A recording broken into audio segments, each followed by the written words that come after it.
bantu banjye muraho mumeze neza hano bari dofisha nk'ibisanzwe murakaza neza ku Uburezi Rwanda TV. Rero nkuko nababwiye ngo ntacyo Uburezi Rwanda TV tutazabagezaho, amahirwe yose abonetse, ubumenyi bwose, bumenyi rusange bw'ikoranabuhanga by'umwihariko uburezi, akazi na tekinoloji byose nkuko nababwiye mbabwira ngo ntibyanyu. Uyu munsi tugiye kurebera hamwe ukuntu wakandikisha umushinga wawe cyangwa se business yawe muri RDB utagombye kujya ku cyicaro cyabo cyangwa office yabo cyangwa ku karere, ahubwo wifashishije telefoni yawe ntawe uguciye amafaranga yo kwandikisha cyangwa se yo kubona tin number. Ugasanga baraguca ibihumbi 15 ngo cyangwa 15 byo kubona iyo tin number. Tugiye kurebera hamwe ukuntu wandikisha business yawe ukoresheje telefoni yawe cyangwa se mudasobwa yawe na internet yawe aho waba uri hose hano mu gihugu cy'u Rwanda. Wawe ikaze rero ku Uburezi Rwanda TV. Niraga mbere geze kuri YouTube channel, can like, subscribe, ufungure zigera tujye tubana igihe cyose, kandi iyo bikoze ibyo ngibyo bituma na video ibasha kugera ku banyarwanda benshi bagiye batandukanye. Wawe ikaze. Kanda subscribe, like na share kuri Uburezi Rwanda TV. Uburezi, akazi na technology byose ni ibyawe. Birumvikana neza ko iyi link muri kubona turiho ntago ariho tugiye guhera. Weho fata, fungura Google yawe, wandikemo ngo RDB business registration. Nguko no wemeze searching, haraza kano kantu kanditseho ngo business registration, kandeho. Kubari buze kubura link muze kureba muri comment na ipininzeho, abo bino biragora. Urabona barahingukira ahantu hameze gutya, wowe uraza gukora uraza guhingukira hano handitse ngo registration ni kubona hano handitse ngo IP application form. Iyi IP bivuze intellectual property application forms, umutungo bwite w'umuntu cyangwa se igihangano bwite cy'umuntu. Ntago ari tugiyemo, hari nandi handitse ngo online montage registration, hari nandi handitse ngo online business registration. Twebwe rero icyo twishakira ni iki? Ni online business registration, kwandikisha umushinga wacu binyuze kuri online. Nidukandeho birumvikana neza ko urahita ugera ahantu bakubwira ngo kora login, ariko twe kubera ari ubwa mbere turaza dukanda hano handitse ngo register. Numara kuyikoraho barahita bakwereka iki utuntu dutatu. Barakwereka ngo join Rwanda's online business registration platform by selecting your registration type below. Choose the option that best describes your status to begin your business registration journey. Ibyo ntago ari ngombwa cyane kubirwa umuntu abitenda, ahubwo katwirire hano select registration type. Registration type rero na mbere hari ikintu baba bakeneye kumenya: ese uri umunyarwanda? Ese uri umunyamahanga? Hano bakwereka utuntu dutatu. Twebwe urabona hari register as a Rwandese citizen, registeringa nk'umuturage w'umunyarwanda. Register as local residents, ku registeringa nk'umuntu utuye mu Rwanda. Noneho foreigner register as no ku registeringa nk'umuntu noneho w'umunyamahanga. Ariko twicyo twikorera iki? Turaza twihitiramo hano anditse ngo Rwandese ku registeringa nk'iki nk'umunyarwanda. Dushyiremo iki hano? Irangamuntu rero tuyandikemo. Turangiza dukora hano hino handitse ngo search dukoreho. Ugikandaho bahita bakwereka akantu ko kuzuzamo. Ako kantu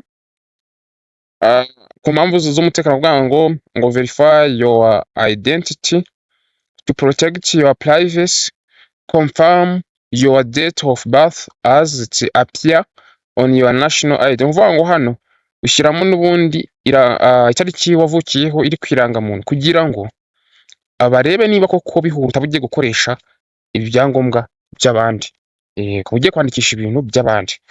Ukandaho hano ugahitamo nyine igihe wavukiye kiri kwirangamuntu ariko kaza ugahera hano ku mwaka, ukahitamo wenda kadukorere nk'uno muntu wanjye uyu nguyu ndi gufasha 2, wenda yavutse 2 korere na hano July, yavutse mu kwezi, dushyiremo n'itariki yavutse byose dushyireho. Banza ukareba ko wabyanditse neza, then iyo urangije ukora hano handitse ngo verify. Bahita bakwereka amazina yose. Amazina yamaze kuyabona, hari ahantu hano bahita bakwereka kugira ute gushyiramo email. Birumvikana uraza ukayishyiramo email gmail.com, then ukazana hano ugashyitamo password. Waza ugashyiramo password yes, ndabona tukagashyiramo na hano hasi. Okay, iyo umaze kuyishyiramo rero igomba kuba ari character ziri hejuru y'umunani, harimo urwakesi. Urwakesi bivuze ngo ari inyuguti ntoya, harimo special characters. Special character ni ibimenyetso bidasanzwe nka bino twakita akamenyetso ko guteranya, utwego, amabaze n'ibindi bigiye bitandukanye, harimo n'imibare n'inyuguti ndende. Iyo umaze kubikora nta kindi ukora, uzana hano hari phone number ugacuzinga, urabona ahita bakwereka nimero zawe zose, umubare 3 ihera. Usigaye ugahitamo nimero ushaka kuregistaringa iyo business, then waneza ugakora iki, next. Imaze gukora next kunguku, imaze gukora next, bahita baguhereza iki, bahita baguhereza agapini kuri email, then ukagashyiramo. Asigaye ugahita uza hano sasa ukakora login katuse nkaho tuyikora nayo tayari. Uvuga ngo iyo umaze gukora nabwo login, barahita bakwereka iki hano, barakwereka ahantu ho gushyira icyo twita OTP. OTP bivuze iki? OTP bivuze one time password. One time password. Ugakanda ukayifungura, wamara kuyifungura ugahita uza yerezaho kanya gatoya ikabanza ikagera, itaragera urarindira. Tayari murabona yuko email yamaze kubitugeraho hano. Icyo ukora rero uraza ugahita selectinga kano gakode. Yo niyo wayibona nta kintu wayimaza kuko ni OTP nyine ikoreshwa rimwe gusa, pastingamo akora verify. Umaze gukora verify bahita bakwereka ngo business registration dashboard, ukahita uyibona. Iyo umaze kuyibona bahita bakwereka hano utuntu twinshi cyane, ariko twahantu hita wizira ni hehe, ni hano enterprise registration. Hano ntabwo ari company, niba ari company ubwo uca ahangaha, niba ari foreign company uca aha, niba ari kurizavinga izina bwo uca aha, gusa byo nzabibereka. Maze ugakanda enterprise registration. Hagati aho abantu benshi bari gutera imbere kubera internet, none ubwo wotegereje iki?